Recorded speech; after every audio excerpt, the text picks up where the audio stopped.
Welcome back to another video. Today we're taking a look at a PPO trial. This woman is looking to get a personal protection order with her husband. He just won't leave her alone. He's been very threatening and has been very traumatic for her. She's not in a good way, but the answers that this gentleman gives, they're not answers. It's nothing but word salad. It's nothing but ringing around the rosy when it comes to getting to the answer. Yeah, let's see what happens. Ms. Bibler, you represent Ms. Sandra Riley? Yes, I do, Your Honor.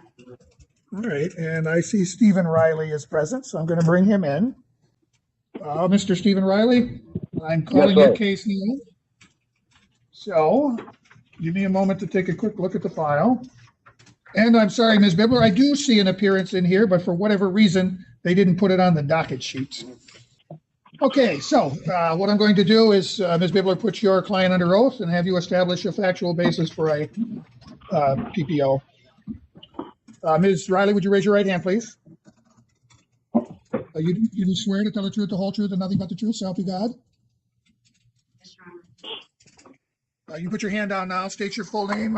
Excuse me, I need to ask you to speak up. Ms. Bibler, you need to get her closer to a microphone. I'm having trouble picking her up. Sorry. My name is Sandra Riley. I go by Sandy. Okay. Go ahead, Ms. Bibler. Ms. Riley, I'm going to ask you some questions based on the PPO petition that we filed, okay? And I'd like you to answer yes or no for those, okay? Okay. Well, actually, just answer honestly on this. So, can you please tell the court the status of your ability and tell the court about your physical condition? I have both severe spinal stenosis in my lumbar region and my neck. And I also have a rare neurological condition called CRPS, for which there is no cure and it is progressive and severely exacerbated by stress of any kind, really. And it has limited my mobility to the point where I'm basically bedbound. I have a very difficult time sitting, standing, or walking. Okay, thank you, Ms. Riley. Can you tell the court about your relationship with Mr. Riley? Mr. Riley and I married in 2017, and the relationship was very contentious, really, from the beginning. We divorced last summer with the expectation of him getting a full-time job and either moving out on his own or else contributing to the household, and that has not happened. Neither have happened. Okay, and did your judgment of divorce say anything about your house specifically?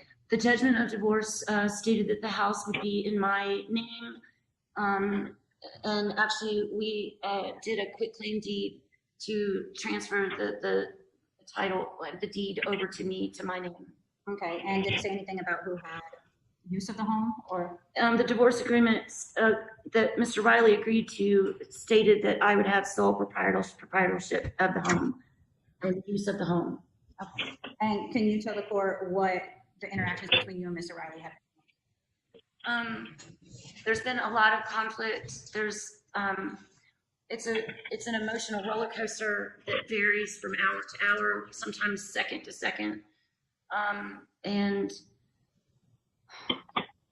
it's been very volatile, and it's become increasingly so, to the point where we can't coexist. We cannot coexist together. He gets violent. He gets aggressive and violent sometimes, and he's caused physical damage to me and physical damage to the property. Okay, when you say physical damage to you, what do you mean? He's grabbed my wrists. He's he's choked me. He's verbally threatened me. He's kind of bullied or manipulated me into doing things that I didn't want to do. I would say specifically sexually, but it's just been, and I kind of never know what to expect from him. When you say that he's manipulated, what you don't want to do, what kind of things besides just sexual?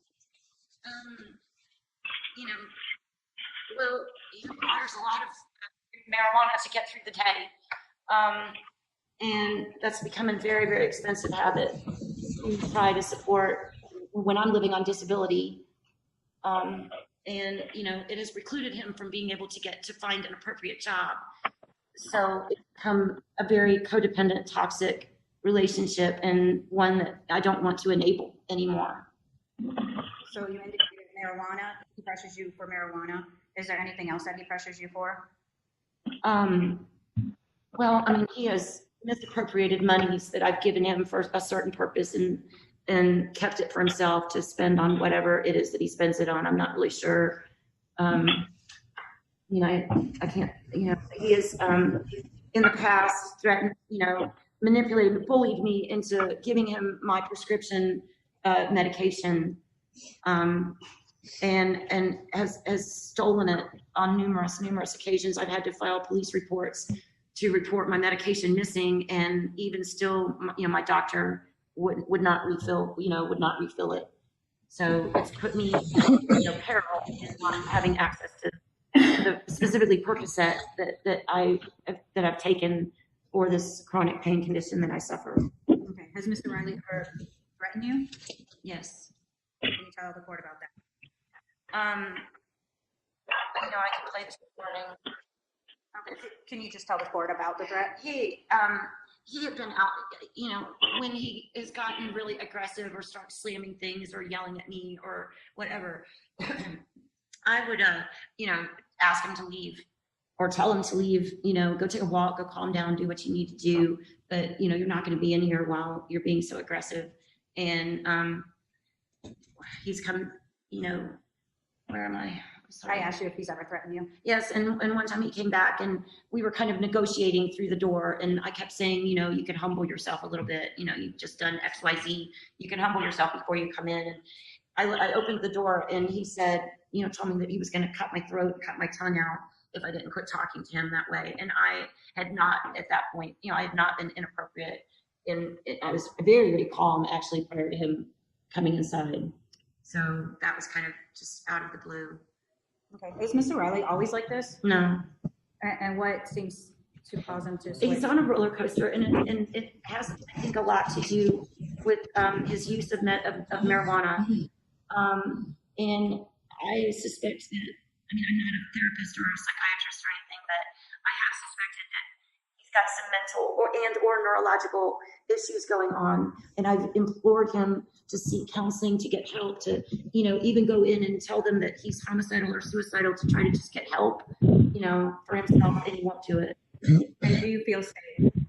I don't feel safe. I have to keep my medication locked up in a lockbox. I have to keep my bedroom door locked at all times. I have to keep my money locked up. I have to keep my key on me to be able to get into my bedroom or my med box. It's a constant, you know, where's my key? Where are my meds? Are my belongings safe? You know? Okay. But you physically, physically. do you physically feel safe? There are times where I absolutely don't. There are times where I'm scared for my life. When I called 911 when he busted the door down, I was scared for my life. Okay. And there are times where he gets so aggressive. And truth be told, it's usually when he wants marijuana and doesn't have access to it, or doesn't have the money for it, or has no way of getting it at that particular time of day or night. So it's kind of one of the manipulative ways that he gets me to do what he wants me to do, is to bully me. Okay, thank you. No further, Your Honor. Mr. Riley, are there any questions that you would like me to ask Ms. Riley? I cannot think of any questions that I was thinking directed at her. I did have a response All right. to the. Hold on, we'll give you that chance now. I need you to raise your right hand, please. Yes, sir. Yes, sir. You do swear to tell the truth, the whole truth, and nothing but the truth, so help you God? Yes, sir, I do. Yes, Your Honor. And state your full name. Stephen Michael Riley. So, Mr. Riley, you currently reside in the same residence as Sandra? Yes, Your Honor. All right, and I did see a judgment of divorce granted her exclusive possession of that property. Why is it that you're still living there? Well, you know, there were some documents signed, and there was, you know, I guess a question of that contract and that document, which never came up, which was vital kind of to this whole discussion. But Your Honor, well, is this my opportunity to respond? Well, yeah, but I want an answer to my question. Why are you still living in the house? Because there were some documents delivered. I had no attorney. I had no understanding of those documents, as well as I had nobody follow through with what those documents or that contract said, which was a final contract written up by Jody from Sandy's father of a $5,000 check. I signed it. There's a story and a lot of activity to a lot of things, and I thought that primarily that this was about Sandy's ultimate protection, and I've been that person, and I am a lot of things have happened. I really don't want to go back and say anything that may incriminate myself or Sandy, because I am her protector, and I'm still in this fight. I realize there's been a lot of mistakes made and a lot of things that can be improved, and I'm absolutely committed to doing that. And well, really, that's just my kind of position. I don't know if from here on out, if I have a right for an attorney or, I don't know these things, Your Honor. I served time in a camp that denied me of an education. I went into the military. I've been a working man. I've had all these documents coming around me. I don't even have time to look them over.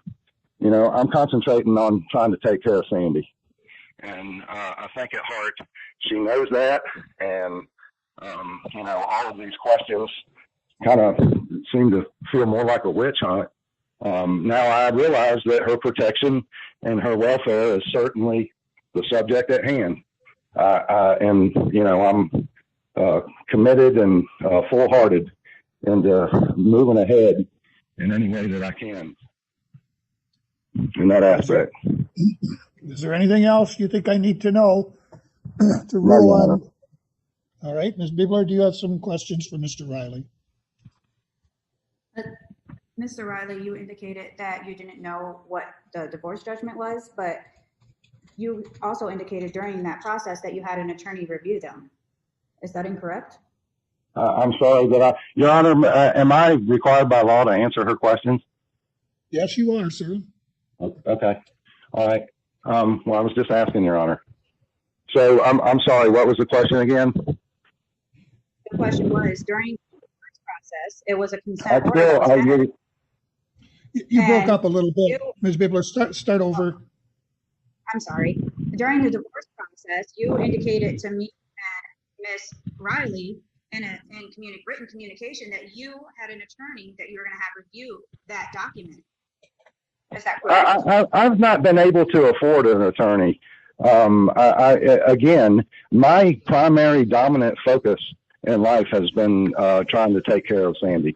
And I realize it has not been easy. Being laid up here in this bed for years and me being the only person, and she's a very intelligent person, they can come up with some very creative ways. And as I said, I don't wish to continue on with incrimination and pointing about, sins and violations of the past. It stops a forward motion. I thought that was the theme on the card, next steps. Did that satisfy your question? No, it does not. You didn't answer my question, Mr. Riley. I think, Ms. Bibler, I think there was an answer buried in there. You asked him, was it correct that he told you, or told your client, that he had an attorney review the documents, but in his answer he said he couldn't afford an attorney. So I take that as an admission on his part that no matter what he may have represented in the past, he did not have anybody review that document. Thank you, Your Honor. If the court feels the need for it, we do have recordings of things that he has said, the threats that he has said to my client. If it's not so far he has, so far he hasn't rebutted any of those things. I agree. All right. I'm satisfied based on the testimony that Ms. Riley has been subjected to threats, to acts of violence, to acts of aggression. She's had her wrist grabbed, she's been choked, she's been verbally threatened, she's been bullied, she's been manipulated, she's had money stolen from her, she's had prescription drugs stolen from her. I'm satisfied that a proper basis for issuance of a personal protection order have been established today. I am going to grant a PPO. Mr. Riley, this is going to require that you immediately move from that residence. If you are found there in violation of the PPO, you will be arrested and taken to jail. That concludes our hearing today. Thank you, Your Honor.